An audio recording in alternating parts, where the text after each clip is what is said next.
So yung bro, naghanap tayo ng mga question kasi sa ngayon, ng mga issues na topics na pwede natin talakayin. Una, nag-interview tayo bro, dahil sa video natin. Gusto natin makaalam ng kaalaman bukod dun sa lumalim, kung ano pa yung pwede, kung ano talaga yung truth, kung ano talaga yung reality tsaka relative. So, tingin mo makakahanap pa dito? Well, sana makahanap tayo, it's God willing, di ba bro?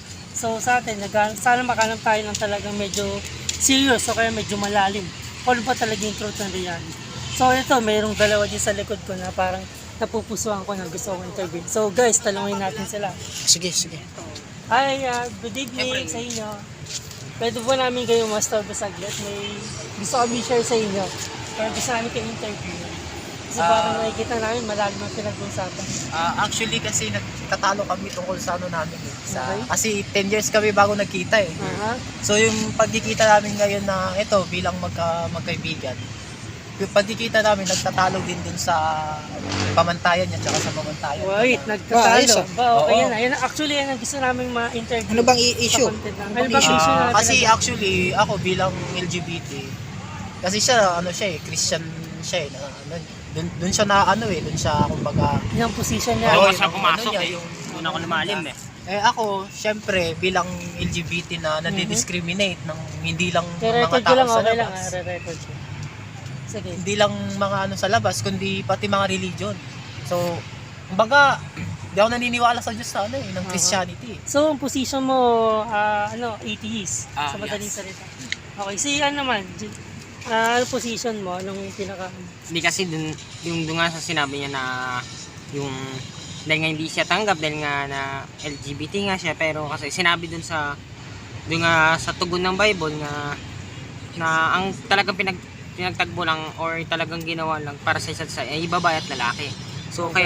kaya rin nila inaano na kumbaga yung mga LGBT magbago na parang kung ano yung talagang kasarian nila. Okay. Kaya siya Ano masasabi mo dun sa opinion niya? So, yun nga, kumbaga yung sabi niya nga na magbago, eh ang kaso nature nga namin yun eh. 'Di ba? Kumbaga kinalakihan namin yung ganito. Kumbaga napakahirap lang tanggapin para sa katulad kong LGBT kasi sobrang dami, 'di ba? Napakaraming LGBT hindi lang sa Pilipinas, maging sa buong mundo kalat ng LGBT. Kumbaga against ako sa pagiging ano niya kasi kumbaga hindi naman nila napuprove yung Diyos eh.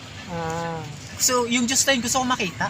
Gusto kong madama. Kaya gusto mo yung malasakit. Diyos na makita mo lang may Oo. justice, na may Oo, yung mapagmahal. gusto kong Bilang tanungin sa yung kalagayan Diyos mo. tungkol sa pagiging kung bakit nagkaroon ng kumbaga tinatawag na ngayon na negative na mga nangyayari. 'Di ba kasi kung mapapansin kayo, mga 'di ba nag-ano kayo, napapansin niyo yung daigdig parang di ano eh. Parang injustice pagdating sa aming mga LGBT. So yun ang ano ko sa kanya. Kumbaga minsan na kami magkita eh. Actually 10 years nga, 'di ba? 10 years na pala kayo hindi Oo, nakita. so So, yun. very interesting pala yung pagkikita nyo na Oo. parang... Kasi may question pa kami sa isa't isa pag nagkikita kami. Kumbaga, hindi kami ano sa mga tao. Ang pinag-aanoan namin yung ano namin kung ano yung kung ano yung status. status ng Stand buhay nyo. namin. So, yun, nauwi kami dun sa pagiging ano. Ikaw pagtatalo. bilang as a Christian, paano may ditipid sa kanya na yung Diyos na kasan? Walang justice, walang pag-ibig. Kasi parang nakikita natin parang mas lamang siya na parang o nga naman. Kasi yan ang mga argument ng mga atheists. Ano yung bilang Christian, paano may ditipid yung paniniwala mo sa Christian? Kasi as a Christian din nga sa tagal ko na rin naging Christian and dahil nga ako yung nagtuturo rin sa mga bata na Okay. sinabi nga rin sa ano na kaya kumbaga kaya inahayaan ng Diyos sa iyo yan dahil kumbaga pinapakita niya lang sa iyo kung ano yung dapat na baguhin sa iyo. Tsaka kasi kumbaga may pinangako rin kasi ang Diyos na wala siyang kahit sinong kumbaga hindi mamahalin kasi halos lahat naman is mahal niya. So paano niya nasabi na hindi hindi ba makatarungan ng Diyos halos lahat kumbaga siya nga yung nagligtas kumbaga yung sa amin kasi kumbaga si Kristo lang talaga yung daan kumbaga Jesus Christ.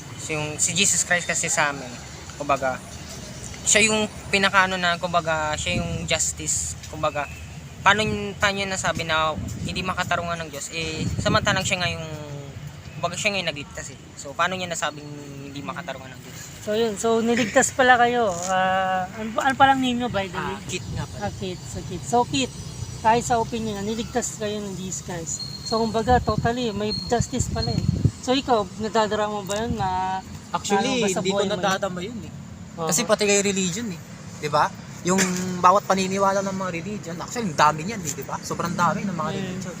So isa na yun sa kinatisuran ko din sa mga tao na naniniwala daw sa Diyos na kung bakit naniniwala sila, kailangan i-prove nila yung paniniwala nila sa Diyos. Na katulad ko na hindi naniniwala, para paniwalaan ko muna sila, kailangan may ma-prove sila sa akin. May maipakita sila Okay. muna sa akin. So yun, naghanap siya ng evidence. So ikaw, dahil Christian ka, theist ka, ano yung sa tingin mong proof o evidence na mapapakita mo sa kanya para ma-convince mo siya na talagang may Diyos, may Jesus Christ, na talagang may nagligtas? Ito kami. Kaya ano bang stand nyo pala? Ano palang religion nyo?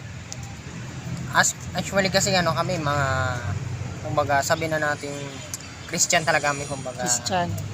Kumbaga siyang, kumbaga, hindi mo katutang Katolik. Kumbaga sa amin kasi, kumbaga, awitan, kumbaga kasi, kumbaga yung, nagsushow sa buhay namin kung paano lumalakad yung Diyos sa amin. Kumbaga, doon makikita sa amin kung ano ba yung binago ng Diyos sa amin at kung paano niya pinadama. Okay. And, Pero tsaka, sa tingin mo, siya may chance siyang maligtas bilang LGBT? Na ayon sa argument ng ibang Christian, hindi sila talaga pwede maligtas. Ikaw bilang Christian, may chance siya. may chance siya pero kailangan kasi yung, kumbaga, sumunod siya dun sa argument ng Bible or yung batas na, kumbaga Okay. kasi talaga na sinasaad dun na ang para lang talaga pinagtagpo is yung mga sa babae at sa lalaki. Kumbaga sila lang talaga yung talagang dapat kumbaga sabi na natin sila yung kumbaga sila yung pinarehas na talagang sila yung likas na sabi na natin Ideal plan ng Diyos. Ganyan. So yun, Piga, yun nga, balik na tayo sa question ko kanina. Paano mo mapuprove sa kanya na merong Diyos? Anong evidence mo katiyakan na talagang para makonvince mo siya bilang ikaw ay tunay talagang Christ? Ngayon, gaya nga na sinabi ko, ito kami yung kumbaga nasa amin na yung Diyos, kumbaga kumikilos siya sa buhay namin. Okay? Kumbaga kasi nga yung kung ano yung nangyayari sa amin at kung ano yung mga pagsubok, makikita dun sa amin na talagang kumikilos yung Diyos kasi base kung paano ka kumikilos at paano gumagabay sa yung Diyos kasi pag doon pa lang sa mga utos pag di ka pa lang sumunod is wala na eh. Baga ano ka na, so kailangan sumunod ka rin sa Ano yung dapat niyang sundin bilang totally makabalik siya sa Diyos, kumbaga maging Christian siya? yung nga gaya nga nung sabi ko na kailangan niyang magbago tsaka kumbaga Baguhin niya yung ano niya. kumbaga lahat kailangan niya baguhin yung Okay. kumbaga sa morality, yung mismong katauhan niya tsaka yung kumbaga lahat ng bagay sa buhay niya baguhin niya kumbaga doon lang sa Diyos Okay. sumunod kumbaga may kita niya lang mismo yung Diyos kumbaga isa sa buhay niya yung Diyos para maligtas siya. Okay. So ikaw, agree ka ba doon na baguhin mo yung pananaw mo, okay, LGBT mo para totally maging Actually, Christian? hindi. Ikaw ba makakonvince ka doon? Hindi. Why? Kasi una, hindi mo mababago yung nature mo eh. Okay. Ang hirap, sobrang hirap magbago Lalo na kapag sinasabi na kailangan sundin yung mga nakasulat sa Bible. Eh kung Bible ay susundin ko, bakit ang daming religion? Isang ayos hindi ko pinaniniwalaan kasi nung Bible ang pinaniniwalaan nila, sobrang dami na lumabas ng mga religion. Di ba? Sobrang dami. Kaya nga actually, totally talaga, hindi na ako naniniwala sa Diyos sa panahon na to. Di ba? Kasi makikita lang natin sa panahon ngayon. Wala na, anong ginagawa ng mga kabataan? Ako, kabataan rin ako pero nakikita ko wala Wala talaga, walang lumalakad na Diyos dito, yung sinasabi niya lumalakad. Umikilos daw ang Diyos sa kanya. Kumikilos, wala akong nakikita. Actually, sa ibang bansa, wala. Wala Lalo mo bang sa kanya ang Diyos? Ay, actually, hindi Kaya nga Okay. nagtatalo kami kanina pa di ba? Okay. So, kung may tao man na makakapag-prove sa akin na may Diyos talaga, na nakikita ko, malalasap ko, madadama ko, yun, baka sakali. Dennis, paano natin marireconcile yan? Okay, so ito Dalawang bro. batong nagbabanggaan. Oo nga, dalawa Oo, actually dito mainit sa yan. daigdig na to, no? Oo. Yung claim ng mga atheists, tsaka yung claim ng mga theists. Paano natin Okay. i-reconcile yun na wala talagang Diyos Oo. o meron ba talagang Diyos? So yun, Kasi dito ka, upo ka. isa-settle natin yung usapin nila na Oo. Ano mo muna, i-prove mo muna yung pinuprove niya na merong sense din naman, di ba? Bagalat sila Oo. yung strength talaga eh. Oo. Kumbaga, yung dalawang ano na yun, dalawang paniniwala. Kumbaga sa'yo, paano may re-reconcile? Okay. So ito, bilang theist siya kay atheist, pareho silang may point. Pareho silang may ano. Kaya lang, kasi nagkakaroon ng di pagkakaisa kasi nga mali yung kanyang pinaggugutan ng kanilang paniniwala. Siya kasi theist siya, Christian siya, naniniwala siya kay Jesus, kay Diyos. Nga lang, yung kaparaanan ng paniniwala o soteriology ng kaligtasan niya mali, sablay. Kaya nung resulta na sa morality, na kanina ang argument niya is kailangan magbago si Kit na LGBT, which is hindi tanggap ni Kit yun. Kaso nga lang, sa pananaw niya, yun ang kailangan. Kaso nga lang, kung morality ang pag-uusapan, Ang hirap. lahat ng tao sasablay. Yung una, ang pagiging Nature, LGBT, likas sa- nature yun. Yes, Kaya katulad isa na yung sabi dahilan niya. kung bakit siguro siya naging atheist. Yes. Kasi bakit? Ang hirap bilang isang LGBT, nababuhay doon sa sinasabing Oo. kabanalan na Yes. alam ng Kristyanismo ngayon. Yes. Na para bang ang dating pinagbabago yung nature niya. Saka parang kinukulong siya Oo. sa sistema sa batas na kailangan niyang ganito, which is hindi niya Sa magdala tingin mo ng ba Diyos. tama yung konsepto ng Christianity para yung mga LGBT o kaya yung mga normal na tao para maligtas? Tama ba ang way Ay, ng mali. kaligtasan? Yun ang iano ko na Bakit? si Sa tingin Jingden. mo? Sa tingin mo, bakit mali ang Christianity? Una kasi, yung pamaraan ng pagiging Christianity, ito, sabihin natin, binyag. Ang binyag, hindi talaga nakakalis, hindi nag-resulta ng pagiging anak ng Diyos. Kumbaga itong si Jaden, Mhm. nire-represent ng Christianity sa buong Yes. daigdig. Okay, kumbaga gusto mong Si Jaden mo na i-correct. ko kita. Okay? Oo. Gusto mong i-correct Yes, gusto ko yung yan Christianity sa buong Maganda yan daigdig. niya. Yung steroid niya, inaano natin. Yung Siya yung pagiging nire-represent, Christian, kailangan niya maging tunay siyang Christian. Paano siya magiging tunay na Ano Christian? yung mga maling konsepto ng Christianity? O yung mismong Christianity ngayon na Yan, yung subversion. nasikat sa buong daigdig. Yan, mga Catholic, Protestant. Mali ba yung konsepto nila o talagang yung mali talaga? Mali lahat yung paniniwala sa soteriology na ito, yung acceptance, repentance, morality, binyag, baptism, Bible, Nathaniel Gospel, lahat yan mali. Lahat yan sablay. Kasi pag dyan, yan yung naging paniniwala o dahil ng paniniwala mo, ang resulta, immorality. Immorality, diyan ka magbibis. Which is walang makakasunod. Tama naman si Kitty. Kahit sinong tao dito, dahil nga sabi niya, likas sa taong pagiging makasalanan. Yun ang dinunawa ng Christianity. Ang pagiging salitang kasalanan, hindi by definition na immorality o masama ugali lang. Ano bang Hindi. ano bang definition pag sinabing makasalanan ka? Ang kasalanan talaga Diba is, dapat magnanakaw ka, yung Oo. by definition nun, Okay. naglumalabag sa kautusan, immoral ka, LGBT ka. Diba? Actually, kasalanan din naman yan, mga nababanggit mo. Bro nga lang, may pinakasalanan talaga. Ano yung ugat dyan? Ba't yan nakagawa Yun, ng yung ganyan? kailangan tumbukin. Yung ugat, yung tayo mismo, yung buong pagkatao ni Jaden, na lahi ni Adan tsaka ni Satanas, na meron siyang lumang kalikasan na namana galing sa nanay tata niya, sa lolo't lola niya, finally kay Adan tsaka kay Satanas, namana niya yun, taglay-taglay niya yun, ganun din si Kid, ganun tayo lahat. So yung buong pagkatao natin, yung daigdig, yung humanity, nasa fallen condition na iwalay sa Hindi kaya may atheist dahil doon? Yes, actually, tama ka. Actually, mga 80s, Bakit may LGBT dahil doon? Sige. Dito naman tayo sa 80s. Sa yung straight na lang, pag naunawaan ko rin eh. Kung tutusin ako, papaborin ako sa kanila sa isang banda kasi nga naman, wala nga naman nakikitang Diyos o Jesus Christ dito. Kaya justice o pag-ibig, burin mo. Inaano ka lang sa daigdig, tas dadaan ka pa sa isang batas o salo, ang hirap nga naman. So bilang 80s kay kids, kailangan mabuksan isip na lang kung saan. Talagang may Diyos. Pero ang pagiging 80s na, wala din yun. Kahit 80s ka pa o 80s ka, makasalanan kayo, walay ka pa rin sa Diyos.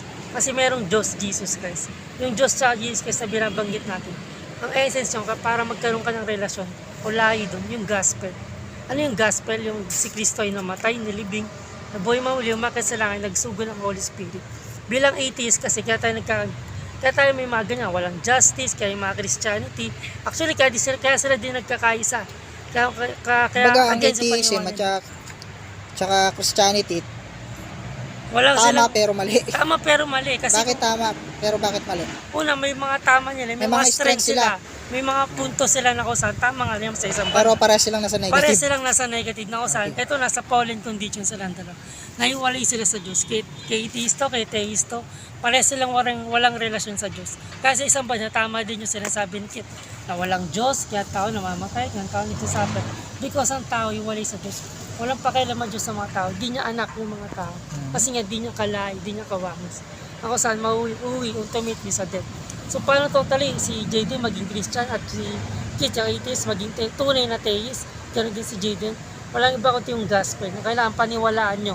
Nung kamatayan ni Kristo, kasama kayong namatay din. Para sa inyo, mamamatay yung lahi nyo na galing kay Adan.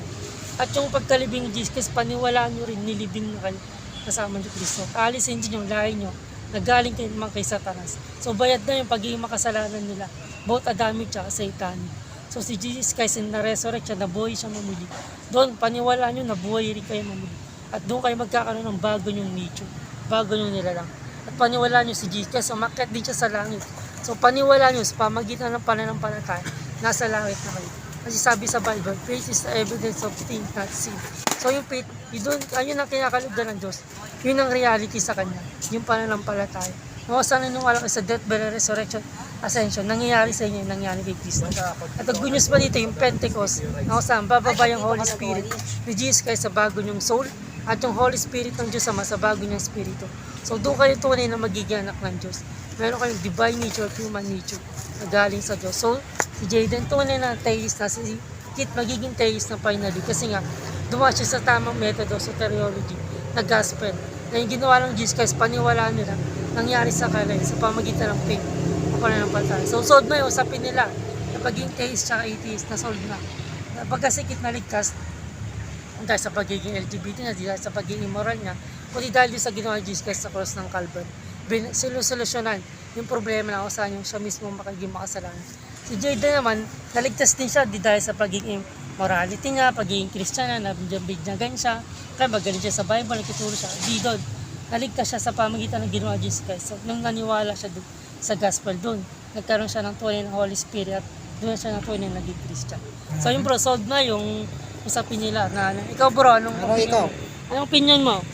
So it means pala dun sa sinasabi mo, dun sa Diyos na sinasabi mo, kumbaga hindi issue sa kanya yung pagiging LGBT o Hindi pwede makasalanan. maligtas talaga. Actually, mahal ng Diyos. So paano naliligtas yung pagiging LGBT? Kasi una, pag sinabi natin LGBT kasi, actually, lahat ng mga kasi makasalanan, kay lalaki, kay babae, kay ano pa, kasalanan, makasalanan pa rin. Walang issue dito kung lalaki o LGBT o kaya abnormal, kaya may kapansanan kami. Lahat may chance maligtas kasi nga, lahat ng Diyos kinabagan niya. Namatay siya sa cross ng Calvary para sa atin lang. So kahit LGBT ka, may chance ka maligtas. Kasi nga, ang pinapatay naman dyan yung ikaw mismo, yung body, soul, spirit mo. Hindi yung pagiging ano mo lang, lahat yung buong pagkatao, naligtas ka doon. At kapag anak ka na ng Diyos, di na issue ka LGBT ka kasi ang tunay na identity mo dyan, spirit ka. Hindi ka lang basta katawan. Yun, si Kit. Si Jayden, ano mo? Tanong ko lang, paano mo nasabi na yung gawa namin or sabihin na natin yung kaparaanan ng kaligtasan namin is hindi tanggap ng Diyos. Okay. Paano siya naging kumbaga basura lang sa Diyos? Okay. Magandang tanong yan bro, nagusto ko. Actually, paano ko nasabi? Kasi nga, kung susuriin natin yung mga doctrine, kaya paniniwala ng mga Christian, dati na beliefs, binyag. Paano tayo maliligtas sa pamagitan ng binyag? Yung binyag kumbaga di mawawala yung buong pagkatao natin. Kasi ang pinaka-problema mismo yung tayo mismo. Nga rin, yung baby tayo, katoliko tayo, bininyagan tayo ng pare. Yung pare, wala rin namang Holy Spirit. So kahit binyagan tayo doon, hindi tayo magkakaroon ng Holy Spirit. Bagamat yung binyag, napakagandang larawan din. Kasi gospel lang nilalarawan. Kaso nga lang sa Christianity, naging subversion. Sa mga protestant naman, nagkaroon ng acceptance, repentance, at tatanggapin nila si Jesus Christ bilang tagapagligtas at magsisisi sila sa kanilang mga kasalanan. Tanong, ano pagsisisiyan mo? Ang pagsisisiyan mo lang naman yung mga masamang ugali. Paano yung mabubuti? Kasalanan din yun. Kasi nga sabi sa Bible, ang kabayan ng kasalanan kamatayan.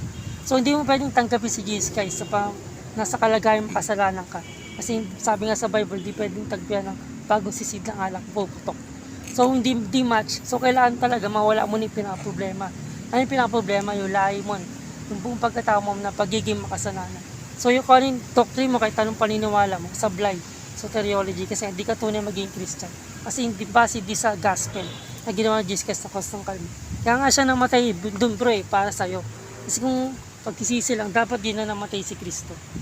Kung paggawa ng mabuti, kung pag-religious lang, sana din na siya nagpakahirap dun sa cross ng Calvary para lang maligtas kayo. Kaso nga namatay siya para sa yun ang essence. Kailangan paniwala mo para maging tunay kang Kristo. So yun, ano pa, solve ba yung ating issue bro? Anong ikaw bro? Ano mo? Sikit, ano? Actually, naintindihan ko naman yung yung mga sinasabi mo kanina. Kasi, kumbaga kinukuha mo yung point naming dalawa para ma-achieve yung namin. Yes. Yung mga Para magkaisa kayo at kaisipan magkaroon namin. kayo ng...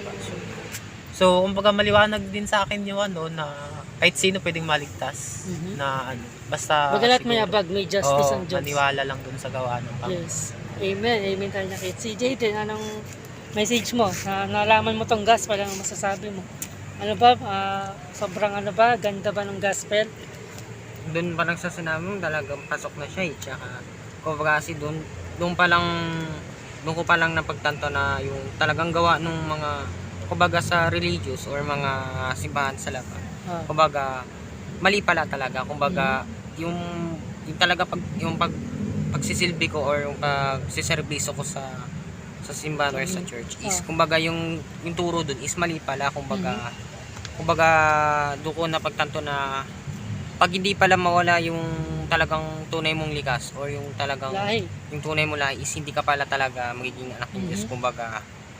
Kumbaga yun nga sa hindi pwedeng isalin ng bagong alak sa lumang sisidlan, ito ipuputok. Kumbaga doon ako agad nakakuha ng point na talagang nga kumbaga ngayon ko pa lang nalaman na talagang kailangan mo pala muna mamatay para maging anak ng Diyos. Kailangan mo itong likas mo, kailangan mo muna mawala or mabura para maging tunay ba talaga na alagad ng Diyos. So, amen. So, yun, nabuo natin, bro, yun. So, ito yung video natin for today's video na kung saan. Dito natin naalam kung ano talaga yung truth and reality. So, salamat sa Panginoon na napag-isa natin yung kailang mga problem. Kasi yun ang problem sa philosophy ko. Ikaw, bro, anong pinaka last message mo? Okay na. So, yun, thank you. Thank you sa inyo lahat.